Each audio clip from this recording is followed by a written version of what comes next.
All right, so now we are at writing project number 2, and we are on the Start Here page. The first thing I'd like you to do after playing this video is come down and play the etymology video on the word abracadabra.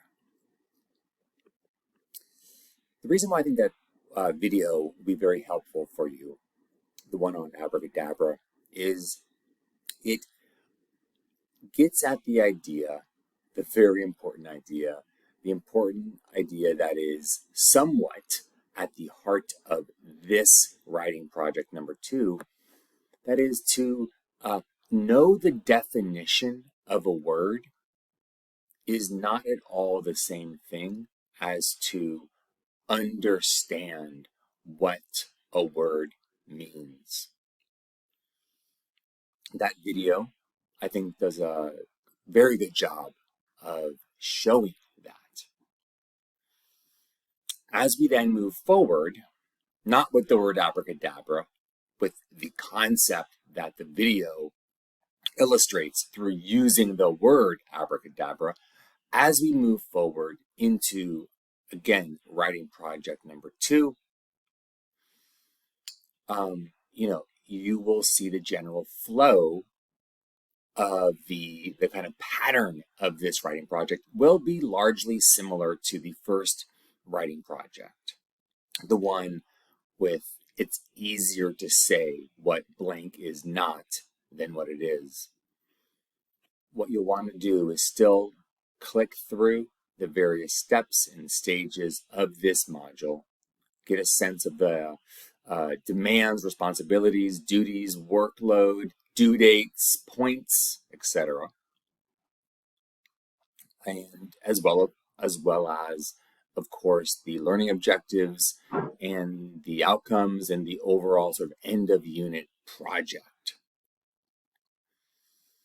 What I like to do to kind of prime the pump to get going with this is just to ask you some very kind of foundational questions. These questions do not have right answers. So I'm not interested in, you maybe, going to Google for these answers. They're not those types of questions. They are questions for your own reflection and for you to share your reflections with me. And the questions, there are 3 questions, and they're basically this. As you kind of hold it in your mind, what is an essay? What is an essay to you? To you. Your walking around definition of what an essay is. Someone stops you in the street and says, "Hey, what's an essay?"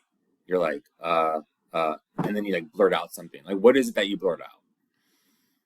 The other question I ask you is, what kinds of writing do you do regularly? What kind of writing do you do regularly? Okay. And if you're like, Mr. Z, I'm not an English major, I don't write. I'm not asking what kind of essays do you write or papers do you write. I'm saying what kind of writing do you regularly do? And that could be group texts, right? You could be in a group text. You could, send workplace emails. You could be like a to-do lister, etc.